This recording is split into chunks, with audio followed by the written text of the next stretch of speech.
A 3-year-old girl stood crying on the stairs, locked out of her home, while unimaginable violence unfolded below. It was the afternoon of February 19th, 1982, in a quiet Woonsocket, Rhode Island apartment house, when a neighbor opened the basement door to a nightmare. Blood was spattered across the laundry room walls. 22-year-old Doreen Pickard lay slumped between a washer and dryer, bludgeoned beyond recognition and strangled with her own sweater. Nearby, 27-year-old Susan Lefert was barely alive in a pool of blood. Susan miraculously survived after hours of surgery, but she emerged from her coma with total amnesia about the attack. With Susan unable to remember the attack and a toddler the only other witness, detectives had little to go on in 1982. The perpetrator had left behind a bloodied 28-inch pipe in the basement, but no fingerprints could be lifted from it. Investigators could not discern a clear motive. Susan was a housewife, and Doreen a young student, neither with any known enemies or dark secrets that might invite such violence.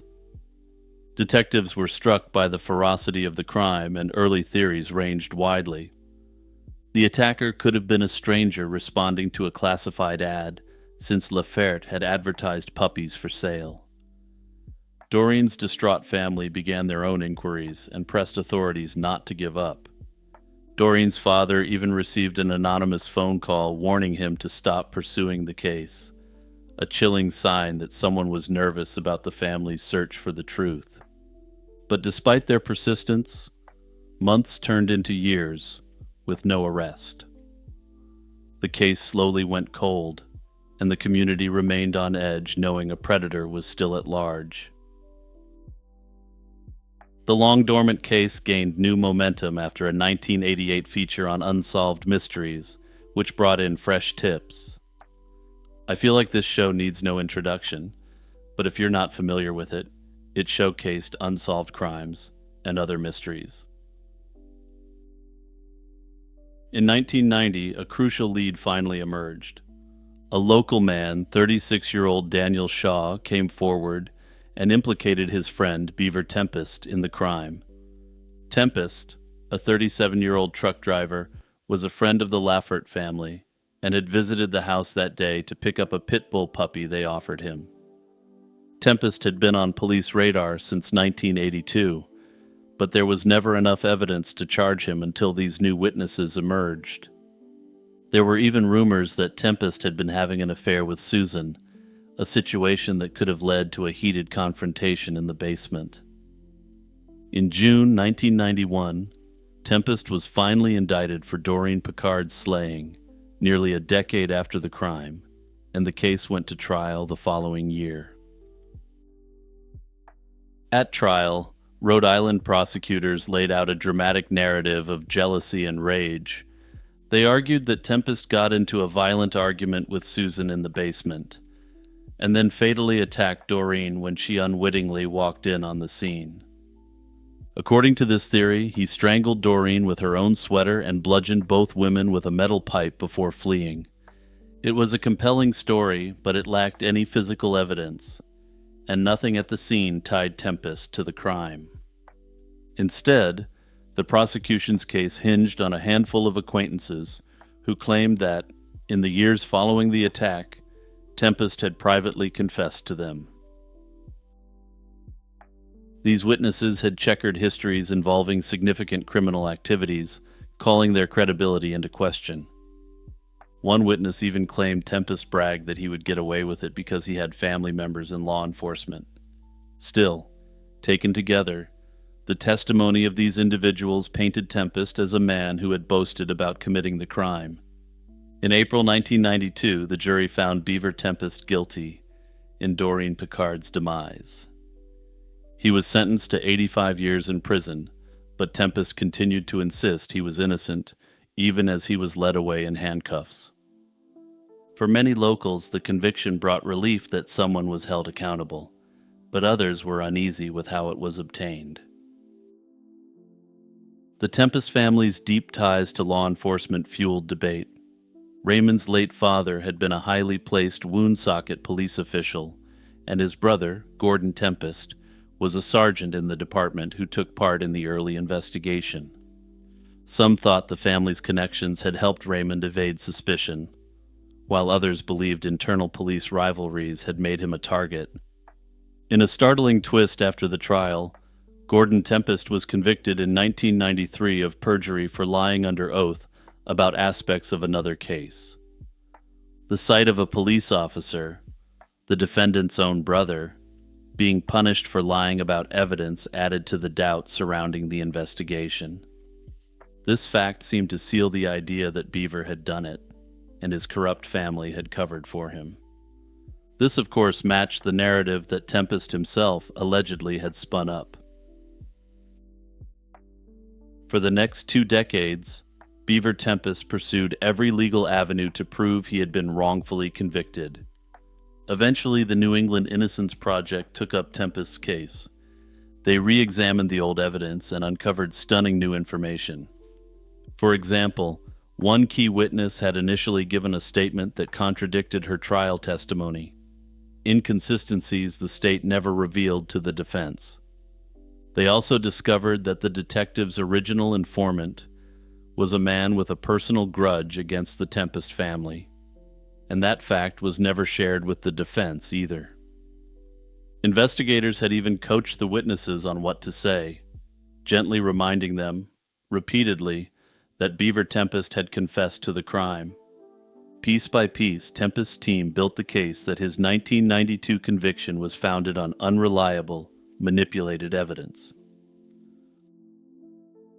In 2015, Tempest's lawyers filed for post-conviction relief. A Rhode Island Superior Court judge agreed that the original trial was flawed to the point that Beaver Tempest was denied his constitutional right to a fair trial. In July 2015, he vacated Tempest's conviction, ruling that prosecutors had withheld exculpatory evidence.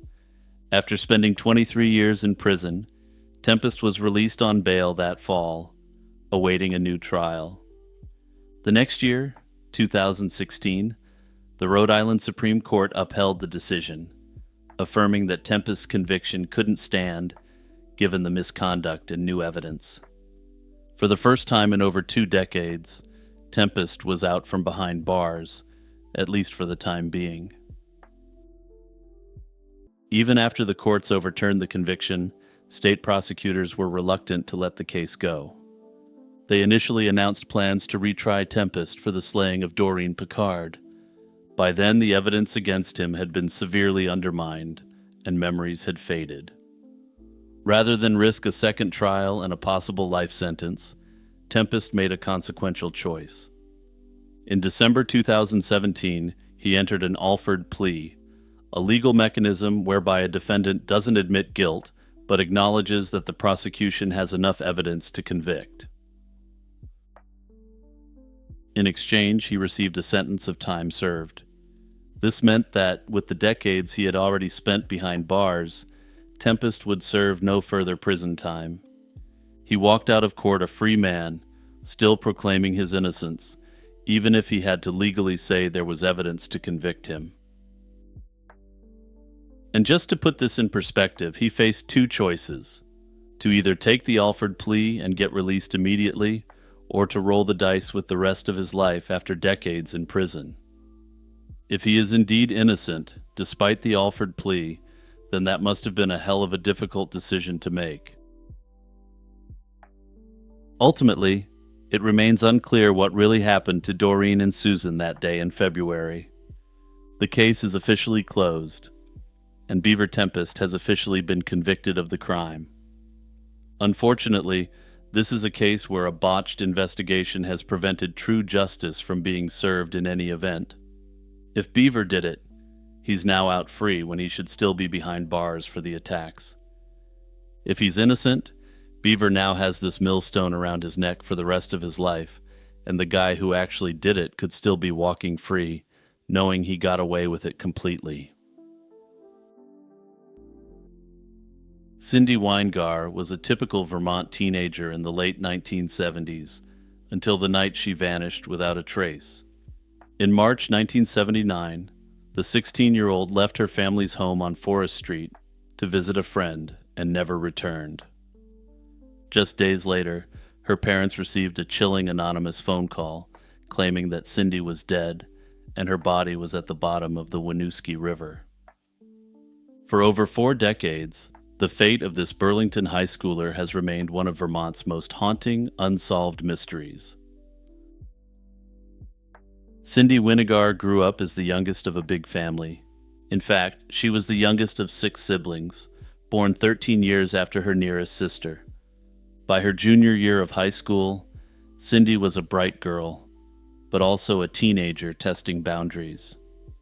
The family's strict rules couldn't stop her from befriending a rough crowd and occasionally blazing the broccoli. This phase worried her family, and in the weeks before she vanished, they even received eerie anonymous phone calls directed at Cindy. Despite these troubles, she was still a beloved kid at home, which made her abrupt disappearance all the more shocking. On the evening of March 21st, 1979, everything seemed normal at the family home on Forest Street.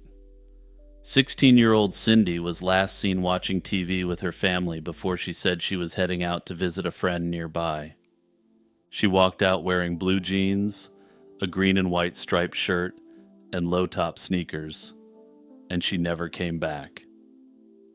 When Cindy hadn't returned by the next morning, her mother knew something was wrong.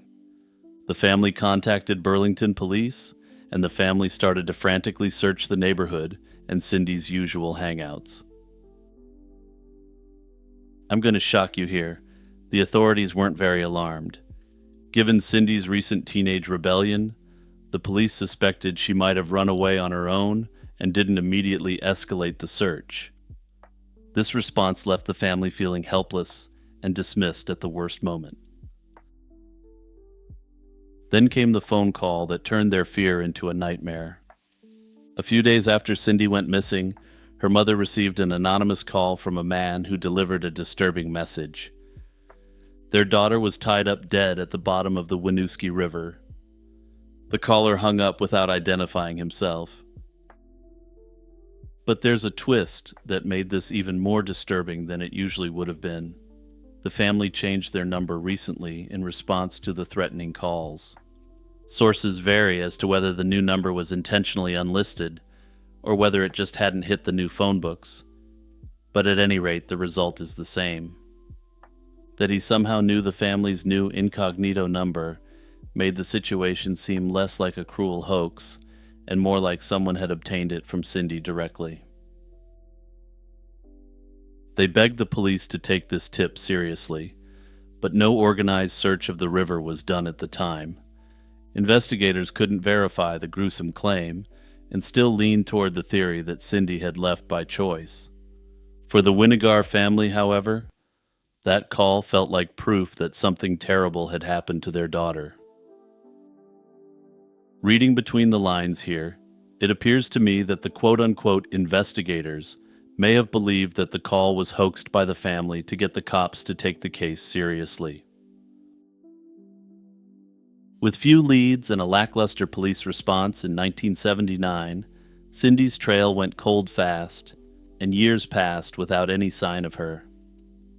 In 1981, the family suffered another tragedy when Cindy's father, John, drowned in the river near their home.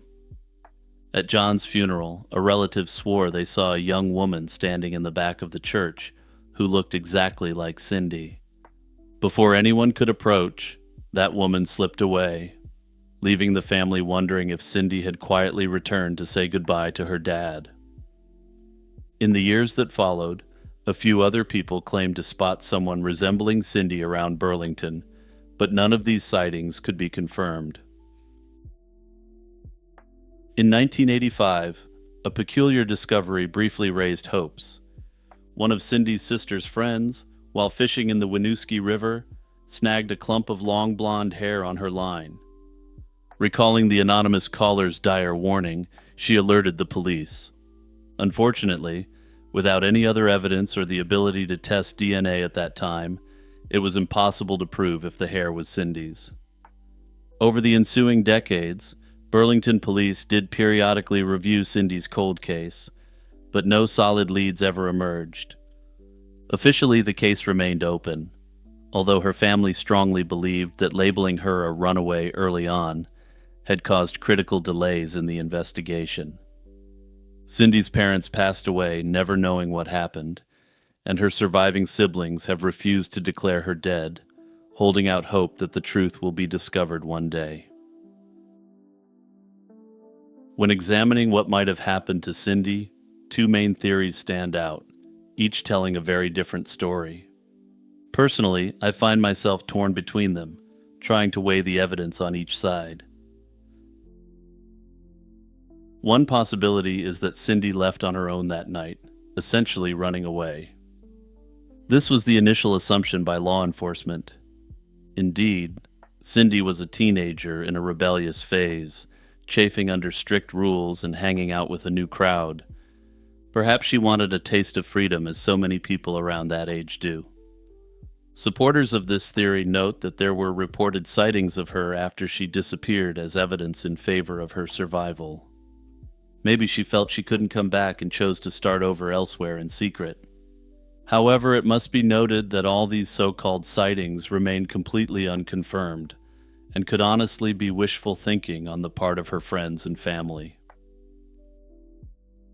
Personally, I find the runaway theory hard to fully buy unless there was a much more sinister force pulling her away from home. Cindy left without taking any belongings or money, which is unusual for someone planning to be gone long. And would she really cut off all contact for decades? It's hard to imagine her watching her family suffer all this time without ever letting them know she was okay. Moreover, the sinister phone calls that targeted her, both before and after she vanished, don't fit with a simple runaway scenario. Those calls strongly imply that she was in some kind of danger, not just a teen quietly slipping away.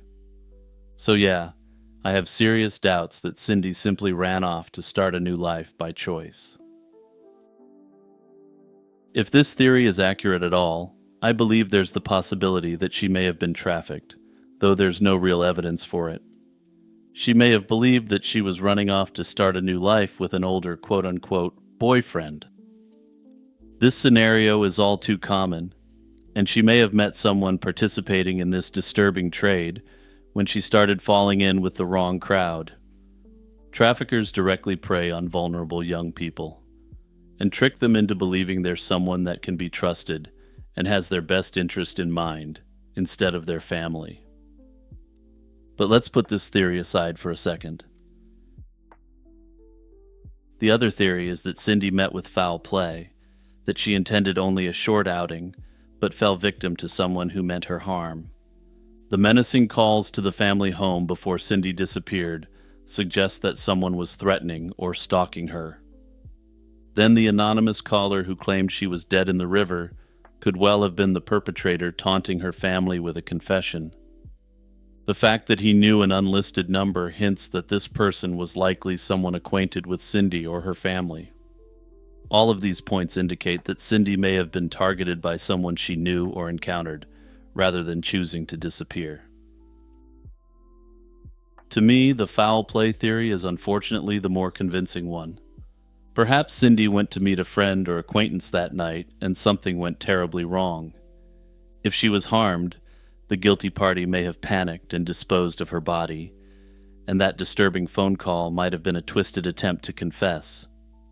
Given the evidence of direct threats and the complete silence from Cindy after that night, foul play by someone in her orbit seems the most plausible explanation. But back to the trafficking theory once more, since it potentially intersects with this theory. It's entirely possible that Cindy wasn't willing to do what a trafficker wanted her to do. Rather than let her go and leave evidence of the crime that was already committed, the perpetrator may have slain Cindy. Nearly half a century has passed since Cindy Weingar walked out of her Burlington home and vanished, yet her case remains as perplexing as ever. She's still listed as a missing person, and the investigation is still open to this day. That said, this is an investigation that was likely botched from the start, by the common assumption that every teenager is simply a runaway. Her siblings haven't given up hope that they might one day learn what really happened on that March night in 1979. It was a damp, foggy August morning in 1975 when a father and son set out early for a simple fishing trip on Sherman Lake in Newcastle, Maine. The serenity of the water was shattered by a gruesome discovery. At about 8 o'clock, as they prepared to cast their lines, the two fishermen noticed something floating near a bridge. Upon further investigation, they discovered the body of a young woman. The horrified pair ran to a nearby farmhouse to call the police, initially reporting what they assumed was a drowning. But as officers arrived, it became clear this was no accident, but rather the beginning of a mystery that would haunt Maine for decades. A Lincoln County deputy sheriff was first on the scene on that August 16, 1975 morning. He noticed potential signs of foul play and secured the area, then called in the Maine State Police from Augusta. By the time state detectives arrived, a small crowd of onlookers had gathered in shock along the road. The victim's body was found face down by the water's edge, arms outstretched and hair fanned across the shallow lake. She was mostly clothed, and she still wore some jewelry, including a silver bracelet and a small pendant. However, despite these identifying features, no ID was found with her, so her name remained a mystery at the time. As officers pulled the body from the water, the cause of death became grimly apparent. A dark ligature mark encircled her neck, and bruises were visible all over her body. The state medical examiner determined she had been in the water less than 24 hours, suggesting the slaying likely occurred the night before. The perp had made little effort to conceal the crime scene, and the young woman had simply been dumped in the lake. In the days after the discovery, the victim still had no name. Investigators canvassed the area, interviewing locals and checking with hotels, campsites, and police agencies for any missing person matching her description. Some even theorized she might have been a seasonal waitress or other summer worker passing through.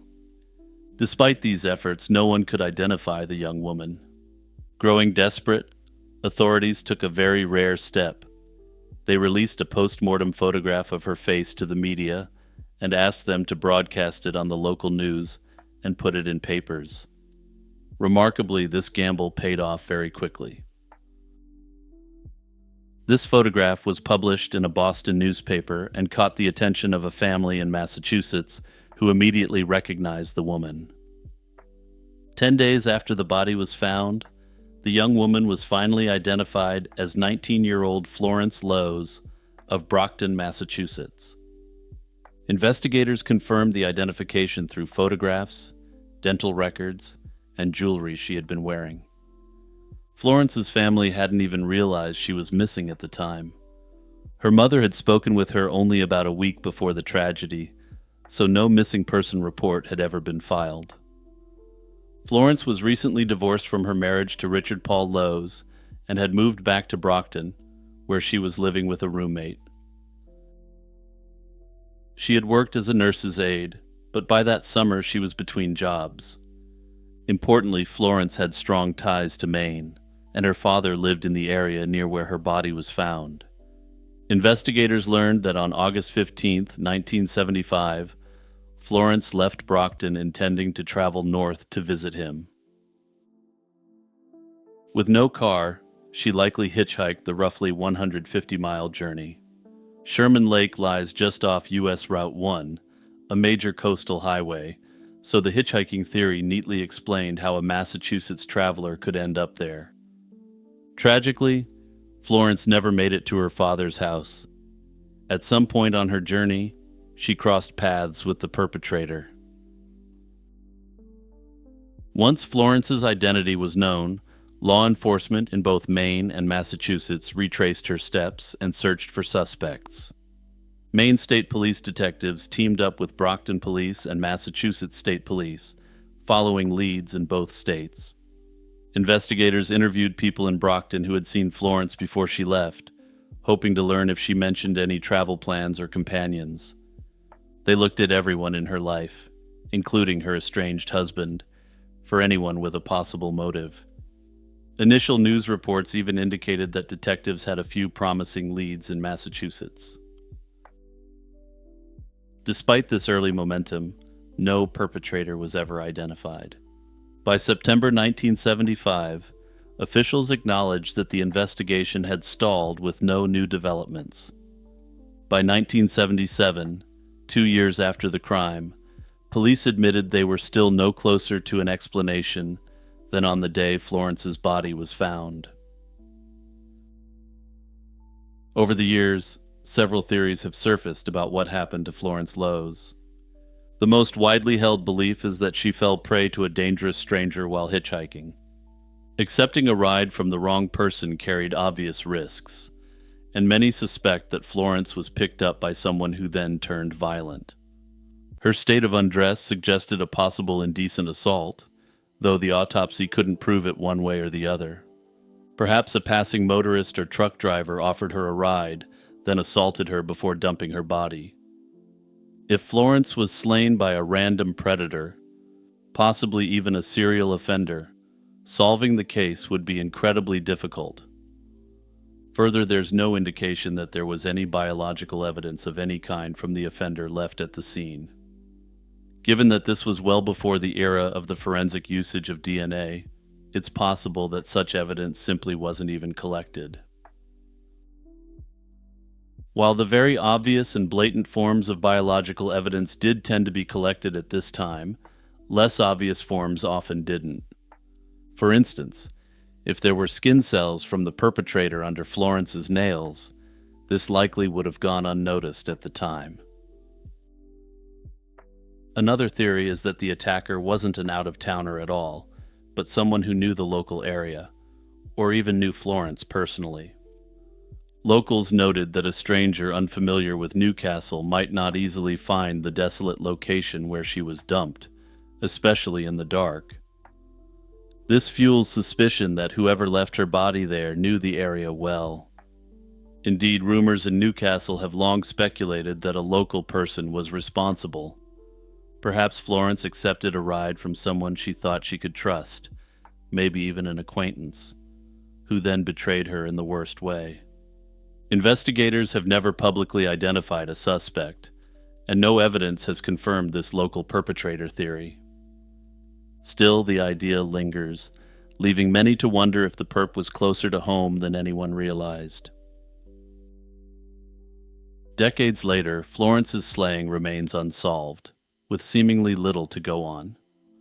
The case remains open, and Maine's Cold Case Unit continues to review it periodically in hopes of a breakthrough. Unfortunately, we're now 50 years out from this horrific tragedy, and as time ticks by, it becomes less and less likely that the perpetrator will ever face justice. In late December 2022, 56-year-old Bruce Crowley, a counselor from Malden, Massachusetts, vanished without a trace during a trip to Provincetown. Bruce was last seen on December 30th, 2022, and despite extensive searches, no clues have emerged to explain what happened. Bruce was, by all accounts, someone who had hit a rough patch. He had become addicted to crack and spent 4 years caught up in this addiction. In the roughly 2 years prior to this disappearance, he rebuilt his life after apparently overcoming these struggles.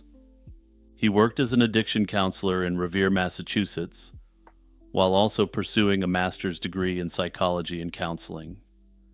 He also lived in and managed a sober living home in Malden where he resided. Prior to falling into addiction, he had worked as a hairstylist, and he had recently gone back into this profession on the side as well. It's on this backdrop that Bruce dropped off the face of the earth. On December 28th, 2022, just days before New Year's Eve, Bruce left work unexpectedly without telling anyone his plans. That evening, he failed to deliver medication to a client and did not show up for work the next day, an uncharacteristic lapse that raised concern among co-workers. Surveillance footage later confirmed that Bruce had traveled to Provincetown at the tip of Cape Cod and checked into the Anchor Inn beach house on Commercial Street. He withdrew $950 in cash on December 28th before departing, suggesting he anticipated expenses during his trip. According to the motel staff and security cameras, Bruce was last seen on the evening of December 30th, 2022, leaving the Anchor Inn. He mentioned to the staff that he was going to meet friends for dinner, but he never returned to his room. All of his belongings were left behind in his rented room, and his gray 2011 Mini Cooper was later found parked in Provincetown's West End, not far from the hotel. After that Friday night, Crowley simply vanished. He didn't check out of the inn, nor contact anyone, and he missed the New Year's festivities that he ostensibly had planned to enjoy in Provincetown. It remains unknown who he intended to meet or what his plans were that night. When Crowley failed to return home as expected, his family reported him missing on January 4th, 2023. This prompted an immediate investigation spanning multiple jurisdictions. Both the Provincetown Police Department in Cape Cod and the Malden Police Department in Bruce's hometown launched efforts to locate him. Authorities canvassed Provincetown but found no sign of Crowley beyond the discovery of his vehicle. On January 13th, 2023, about 2 weeks into the search, the case was turned over to the Massachusetts State Police. State troopers conducted extensive search operations in the Provincetown area, including aerial searches by helicopter and coordinated water searches along the shoreline. By late January, the district attorney's office emphasized that the search was ongoing and active. Officials also stated there was no indication of any threat to the public, suggesting that whatever befell Bruce was likely an isolated incident. Despite the intensive effort, from combing beaches and harbor waters to reviewing surveillance footage, no definitive clues were uncovered. Bruce's cell phone and bank accounts yielded no helpful information released to the public, and no witnesses have come forward to provide any meaningful leads. Provincetown, normally a bustling resort in summer, offered little information during the winter lull. Frustratingly for investigators and family alike, the trail went cold. The baffling absence of evidence has led to various theories about what happened to Bruce Crowley that weekend. One theory centers on Crowley's past struggle with addiction. Both his sister and a co-worker have suggested that Crowley may have traveled to Provincetown secretly to relapse and use substances, far from the watchful eyes of his sober community.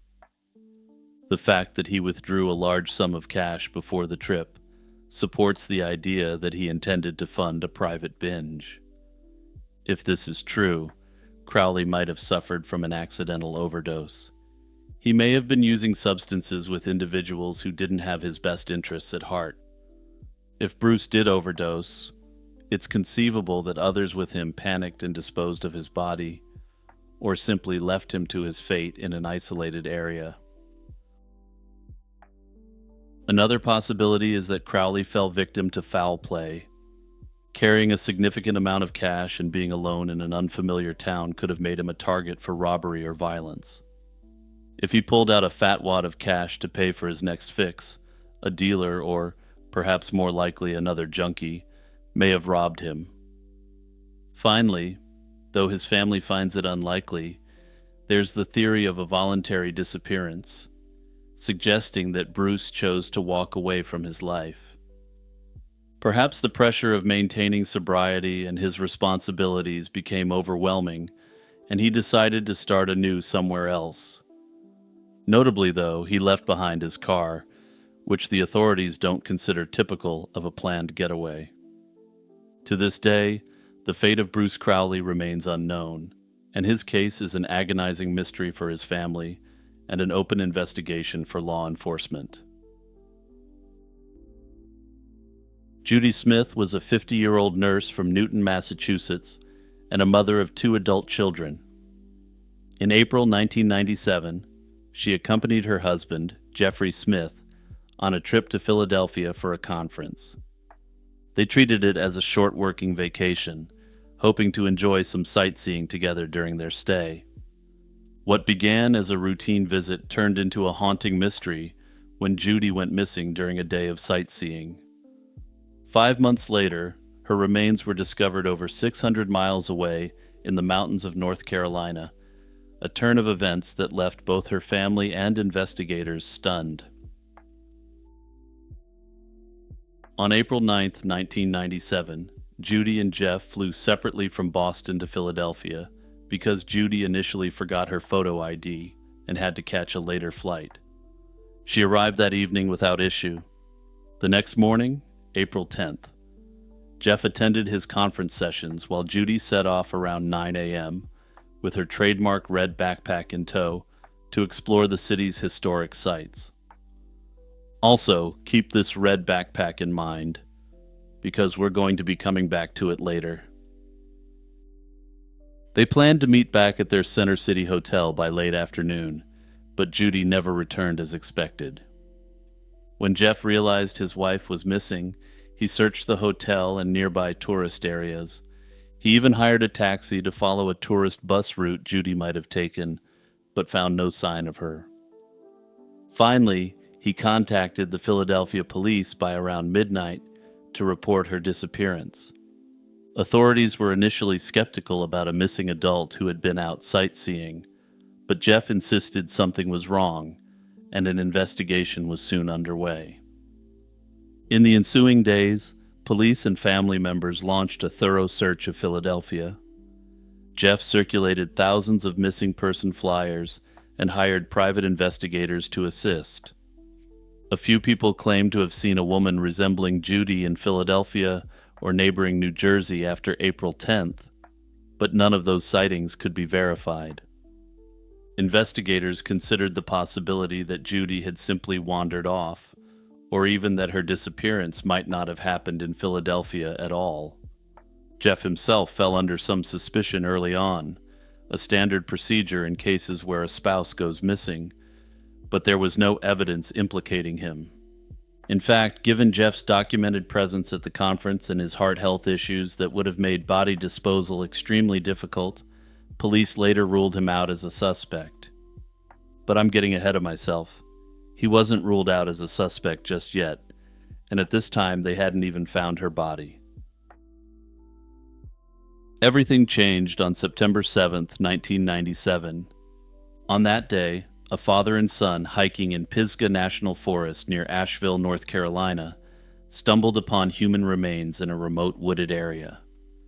Bones and clothing were scattered around a shallow grave, suggesting someone had tried to bury the body in haste. Local forest critters had ended up digging up this body, and they had strewn all these items surrounding this makeshift grave. Investigators determined the victim was a female in her late 40s to early 50s, and they noted that one knee showed severe arthritis. This was a distinguishing trait that matched Judy Smith. Having seen Judy's missing person flyers in the Asheville area, authorities requested her dental records, and soon they confirmed the remains were indeed Judy's. It was apparent that Judy had met a violent end. Her clothing and bones bore slash marks, leading authorities to conclude this is what ended her. The location and condition of the body deepened the mystery. Judy's body was found roughly 600 miles from where she disappeared, in rugged terrain. But here's where things get really weird. She wasn't wearing the outfit she had worn in Philadelphia. Intriguingly, the clothes on her body were suitable for hiking in the North Carolina mountains. This indicated that Judy had spent some time in the Asheville area before she was slain. At the crime scene, investigators recovered Judy's diamond wedding ring and about $200 in cash, indicating that robbery was likely not a motive. However, two peculiar items were also found that didn't belong to Judy: a blue and black backpack and a pair of Bolet sunglasses, presumed to have been left by the perp. Conspicuously missing were Judy's own red backpack and the clothing she had worn on April 10th, which have never been recovered. All evidence suggested that Judy had somehow traveled to North Carolina of her own accord and crossed paths with someone who eventually ended her. The investigation now spanned multiple states, and detectives in North Carolina teamed up with Philadelphia police and the FBI to retrace Judy's last known movements. The central question was how and why Judy ended up in Asheville. There were no records of Judy taking any flight or train south, and if she traveled by bus or car, she left no paper trail. Despite Jeff's insistence that Judy wouldn't have left him voluntarily, evidence now pointed to her being alive in North Carolina shortly after her disappearance.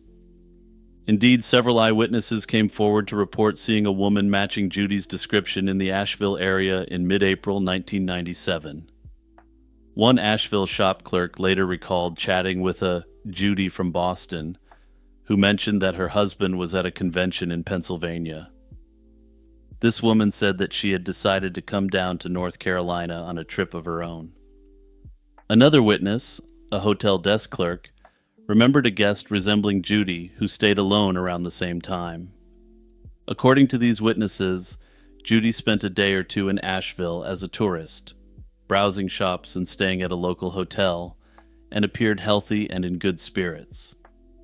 These accounts suggest that she traveled south willingly and was in no distress when seen in Asheville. However, other reports indicate that a woman believed to be Judy appeared to be in mental distress and had engaged in inappropriate behavior around town. That said, most of these sightings were later attributed to a homeless woman who bore a striking resemblance to Judy. Given the bizarre and mysterious circumstances, this case has been a hotbed of speculation, both in terms of what happened to Judy and who ended her. It's possible that, once in Philadelphia, Judy decided on a spur-of-the-moment journey to explore a place that interested her without telling anyone.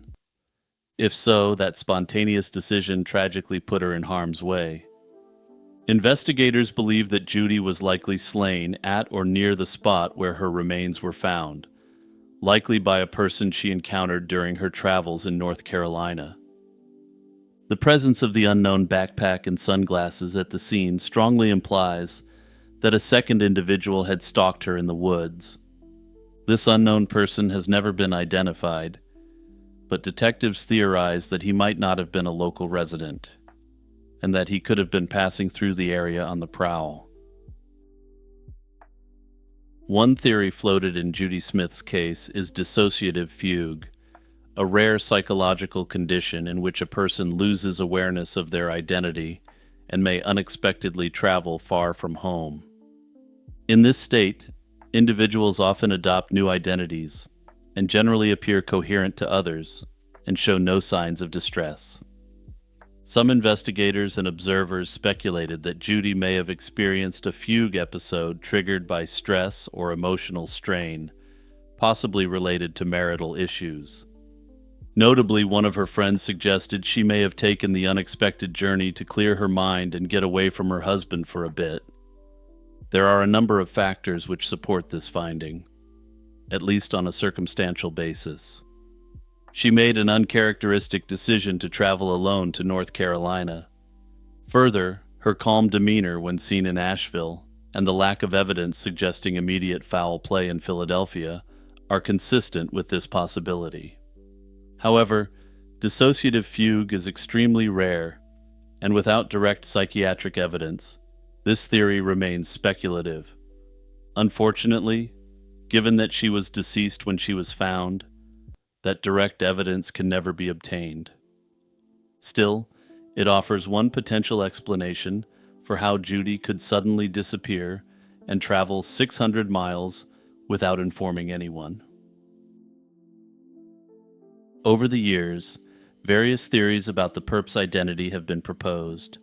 One theory suggests that Judy fell victim to a random predator, perhaps someone posing as a good Samaritan or a fellow hiker, who gained her trust. Another theory emerged linking her case to a known serial predator, Gary Michael Hilton. Hilton was convicted in the late 2000s of slaying hikers in forests in Georgia, North Carolina, and Florida. Notably, one of his crime scenes was in the same national forest where Judy was found. This led some to suspect that Hilton might have crossed paths with Judy in 1997. Authorities did examine Hilton's possible involvement. One of his later victims was found not far from where Judy was discovered, but they found no evidence linking him to her case. Notably, Hilton's confirmed spree ran from October 2007 to January 2008, 10 years after Judy Smith's case. However, he's suspected in a number of other crimes spanning about a decade prior to these confirmed acts. In 1997, a quiet estate in rural Rhode Island became the scene of a chilling discovery. Two new homeowners, investigating a foul odor and an overflowing septic system, opened the underground tank expecting a plumbing issue. Instead, a skull bobbed up in the murky water, and these remains were soon identified as those of Cam Lyman, a multimillionaire dog breeder who had vanished a decade earlier. Cam Lyman was born in 1932 into a prominent Boston family, though his path in life was anything but usual. The Lymans were old money aristocrats who had been established since the 18th century. Cam shared his father's passion for purebred dogs, especially Clumber Spaniels, and became a highly respected breeder and exhibitor in the dog show circuit. By all accounts, Cam was talented yet reclusive, preferring the company of his dozens of prize-winning dogs over people. He never married or had children, and instead, his dozens of show-quality spaniels were his pride and joy. In the 1970s, after his parents passed away, Cam retreated from society almost completely, only communicating with friends from the dog world. After his parents had passed, Cam publicly transitioned to a male identity, though reports suggest his few friends had known this for years. This decision appears to have further alienated him from his aristocratic friends, who already saw him as an unusual and eccentric figure who didn't fit into high society. At around 6 feet tall with a mustache, short-cropped hair, and tweed jackets, Cam cut a distinctly masculine figure, and by 1985, he had legally changed his name. Despite a significant inheritance and a multi-million-dollar trust fund, Cam lived in a way contemporary reports called relatively modestly on a 40-acre estate in Hopkinton, Rhode Island. And I assure you that the words relatively are doing some heavy lifting here, since to me it looked like he was living large. He built a high stockade fence around his house and installed no trespassing signs, deterring visitors.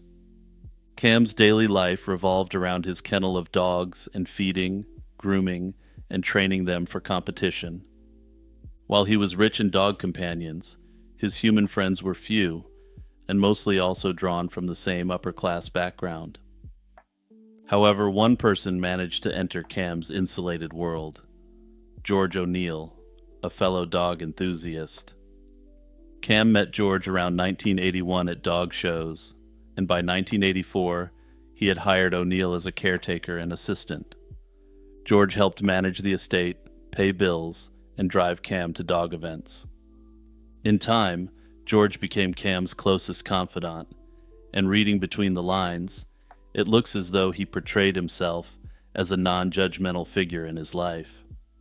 Cam trusted him enough to grant George power of attorney over his affairs, meaning O'Neill could handle Cam's finances and property.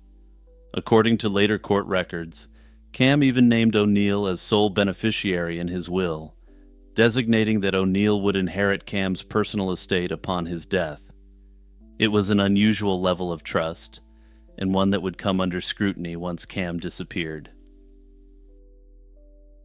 Sometime in the summer of 1987, Cam Lyman vanished. The exact date isn't clear, but July 20th, 1987 is often cited as the day anyone last heard from him, as indicated in court documentation which I was able to dig up. George O'Neill would later tell police that he and Cam had an argument over the phone about dog business, and Cam abruptly hung up on him. The next day, O'Neill drove to the Hopkinton estate to check on his supposed friend. What he found was strange. The mansion's doors were left wide open, the telephone had been ripped out of the wall, and Cam was nowhere to be seen. Dozens of Cam's beloved spaniels were unattended on the property. O'Neill claimed he never saw Cam again after that day. Perhaps even stranger, O'Neill didn't report Cam missing, and he later asserted that Cam had a habit of taking off occasionally. This appears to be true, and Cam was indeed an eccentric multimillionaire with no responsibilities beyond his dogs. That said, he took his responsibilities to his dogs extremely seriously, and these animals had been left in a precarious state on the property. O'Neill said he assumed Cam left town voluntarily for a surgery to cement his male identity. However, he offered no evidence for this theory. Nonetheless, O'Neill treated the situation as if Cam was simply away on an extended trip. He continued caring for the dogs and maintaining the estate. He even started showing Cam's prize dogs under his own name at competitions, as if the animals now belonged to him. For over a year, none of Cam's relatives realized he was missing, showing just how secluded Cam's life had become. The first red flag came that winter when Cam failed to send his usual Christmas cards in December 1987. Cam had a tradition of mailing cards each year, and he wasn't known to forget. Still, for reasons which remain unclear, months passed before the family took action. In 1988, Cam's sisters and brother grew increasingly concerned by the silence and by some odd financial signs. Checks from Cam's trust fund, which were normally signed over to him, were being cashed with a strange Rhode Island bank account number instead of Cam's signature. This indicated someone else was depositing Cam's money.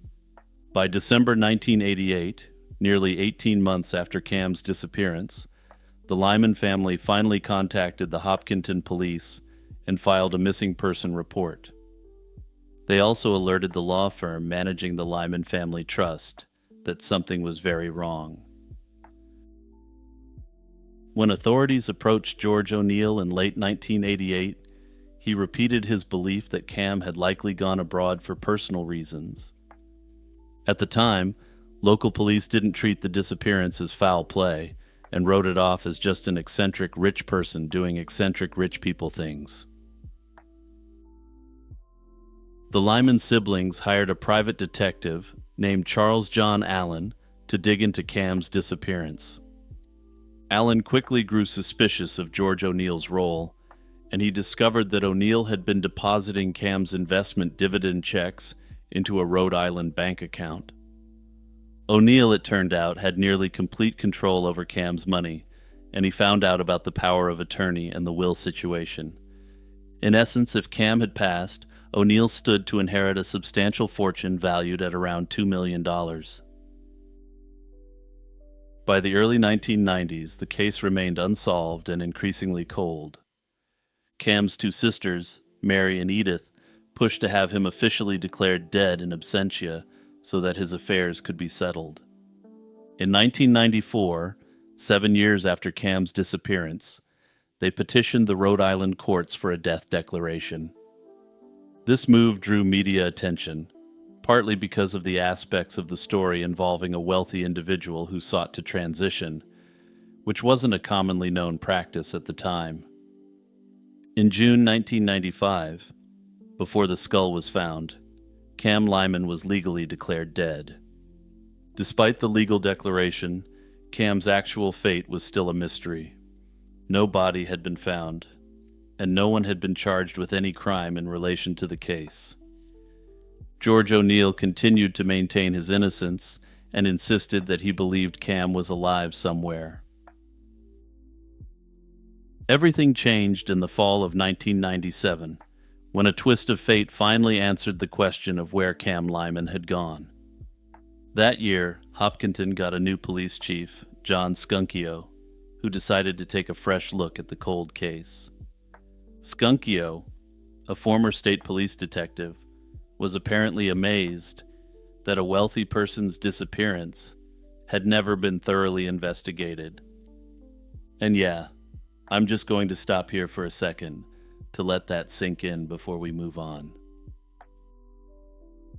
He quietly reopened the case and even brought a cadaver-sniffing dog to search Cam's old estate. By this time, Cam's property had been sold to new owners, dog breeder Greg Siner and a partner, who had purchased the 40-acre spread and moved in with no idea of its dark history. As Skunkio's team was sniffing around the grounds, the new owners themselves stumbled onto the crucial evidence. In late September 1997, Siner noticed a repugnant smell and sewage backing up, signs of a septic tank problem. On September 24, 1997, Siner and a friend opened the underground septic area, assuming they'd find a clog. They did indeed find the most horrific clog imaginable, partly caused by a skull floating amid the sludge. Investigators recovered a nearly complete human skeleton from the septic tank, which was located just yards from Cam's old house. Right away, there was little doubt who the remains belonged to. No other person was known to be missing in Hopkinton in that time frame, and Cam had literally been right under everyone's feet the whole time. Over the next year, forensic experts confirmed via dental records that the bones were indeed Cam Lyman. The medical examiner determined that Cam's death was from foul play, likely occurring around the time he disappeared in 1987. In other words, Cam had been slain and his body hidden in his own septic system. Truly a disturbing final resting place for someone who just wanted to be left alone with their dogs. While finding the body brought some closure, it also ignited a further investigation. From the moment Cam was confirmed slain, George O'Neill became the prime suspect in the eyes of many, including Cam's family and the police. The motive seemed clear. As with Cam out of the picture, O'Neill had stood to gain financially and did, in fact, assume control of Cam's assets for years. Several suspicious actions by O'Neill both before and after the disappearance bolster this allegation. George never alerted authorities or family that Cam was missing. He waited until the family contacted police over a year later, and even then he was nonchalant, as if Cam's absence were no big deal. Forensic accountants discovered significant irregularities, and it appeared that a large portion of Cam's net worth ended up vanishing under George's questionable stewardship. O'Neill had legal power of attorney and was named to inherit Cam's estate in the will. This allegedly gave him a strong motive to ensure Cam never returned. Despite all this circumstantial evidence and suspicion, authorities never charged O'Neill, or anyone else, with Cam's slaying. No direct evidence or forensic links to George could ever be established, and interestingly, he wasn't the only credible suspect. There were a couple of other persons of interest floated in Cam's case. One was Bob Regasta, Cam's attorney and co-trustee of the Lyman Trust alongside O'Neill. Regasta had also been given power of attorney by Cam as well, and was named executor of Cam's will. Essentially, Regasta and O'Neill together controlled Cam's finances when he disappeared. If O'Neill had a hand in wrongdoing, some wondered if Regasta could have been complicit, or at least aware. However, no concrete evidence tying Regasta to the disappearance ever surfaced publicly. Another pair mentioned by the authorities were John and Judy Weeks, a couple who worked as caretakers on Cam's property before the sale to the new owners. It's unclear what, if anything, made the Weeks suspicious to investigators, and the case remains an active and ongoing investigation. To date, no charges have been filed against Regasta or the Weeks, and they have denied any involvement.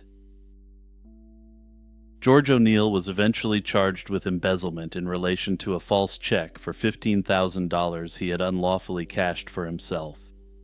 All of the other financial irregularities appear to have simply been chalked up to poor management rather than malice.